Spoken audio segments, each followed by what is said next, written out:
Let's make a potholder with the potholder loom. This is an 18 peg loom and we're going to make the half and half stripes potholder. It is a tabby weave with alternating colors. To me, it kind of looks like maybe a flag. You could do some fun stuff, quarter turning a bunch of these together or just all by itself. It is reversible and we do have a chart available, link to that chart put together by Piglet's Portfolio Priceless Potholder Patterns. It's available for free and we're using it licensed under Creative Commons, and be sure and check that out. But we will have a written pattern, and in the video description below is a link to that pattern all written out, just what I'm going to show you today. Let's grab our supplies and we'll begin. We're going to need 19 of color A and 16 of color B. I've got, 17 of color B. We've got 19 blue and 17 red. Grab your stuff. Let's begin.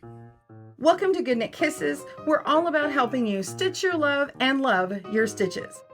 We will have a right and a left-handed tutorial for you, so click down in that video description to get the link to either one of those, as well as a pattern for this. If you want a written set of instructions on PDF, you can find that at our blog link. We'll have a downloadable area for you for a discount on our website, or you can go to our Ravelry and Etsy stores. All right, let's begin on the warp. For the warp, this is the vertical up and down part. We're going to place the loops vertically from top to bottom or bottom to top, pegs 1 through 18 as follows. We're going to alternate colors A and B. So on the odd pegs are A, so 1 through 5 and so on, and then fill up the rest with color B. So you can place them every other one or place all of the blue or the A on odd pegs first. All right, go ahead and fill that up. Pause your video and we'll begin with the weave. See you in a moment. For the weave, we're going to start with A and weave over, under, repeating to the end of the row, and then we're going to alternate with B on that second row, going under, over, repeating to the end of the row. So let's do both of those now, and then you're going to repeat that 3 more times. All right, so we're going to go over, then under, all the way across, basically going under all of the color B.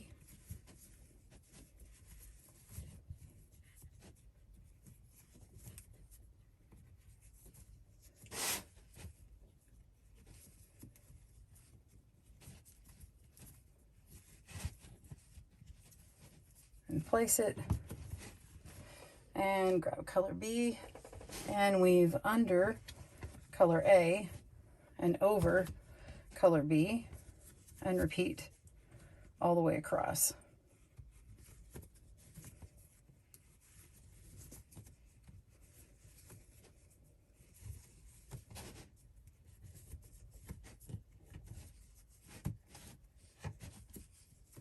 And place it. Okay, oop, let's make sure that not have that twisted. And now you're going to repeat those 2 rows 3 more times, so it's going to have 4 repeats of these 2 rows total. All right, go ahead, pause your video and meet me back up when you're done with that part. For row 9, we're going to begin again with A and actually do the same thing we did before, and then after that we're going to work again with A and do the opposite, what we were actually doing with the color B. So let's go ahead and do A first on row 9, and we're going to go under all of those red again.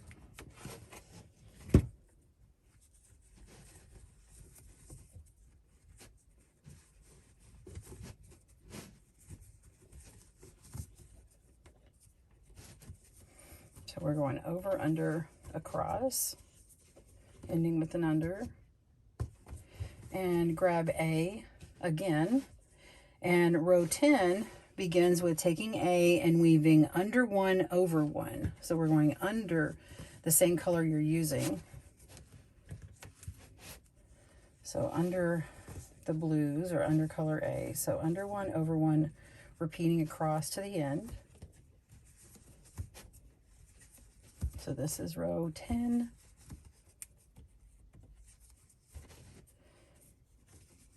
And then row 11, we're going to use color B, and we're going to weave over 1, under 1. So we're going under the color that we're using.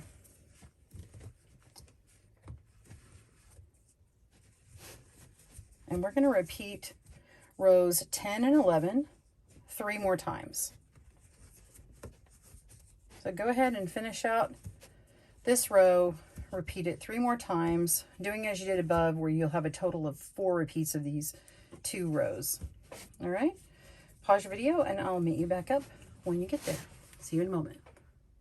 All right, you're nearly done. And with A, you're going to do what you've been doing. You're just going to weave under over until the end of the row. And again, if you haven't seen me do this before, I just go ahead and pick up one of these stitches with my hook, lay that down, and then put the stitch over it to lock that in. And then I'll do that with, sorry, I don't know if you could see that or not, but we'll do it again. Pick up a couple of stitches that I'm going to be putting it under, put this loop up and over and pull it to the end of the row, and then lay these back down. So that's how I get through that last part that's really tight. We just pick up, you know, 2 to 3 stitches that you're going to go under, place it, and place them back. So go ahead and finish that. Pause your video. When we get back, I will show you how to bind this off. We'll see you in a moment. All right, you've got this beautiful little flag looking design, and I hope you enjoyed it. Let's go ahead and start binding off. The way that I like to do it is I just go all the way to this end over here, and we're going to be working across this row and working our way around this way.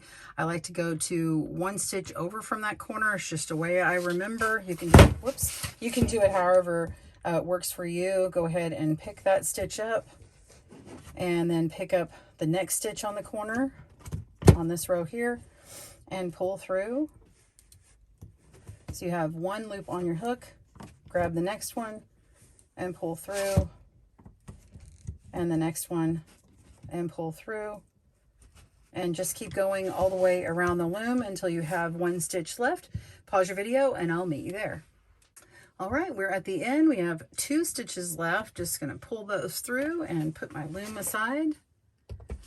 And we're going to pull through this last loop here. And we had started with 1 stitch before, so I'm going to pick up the next blue stitch because that's where I actually began. So go ahead and insert in that one there. Whoops, I just pulled off. Hang on. There we go. Insert through those and pull it through like that. And now we have our loop. Before you pull it off, go ahead and stretch out those corners away from each other. Give it a little good hand block. Okay. And then put my loop back in, or my hook back in. I like to flip it over to the back, pull on the loop a little bit, and take it off. We're going to go through the back of some of these stitches and pull through that loop.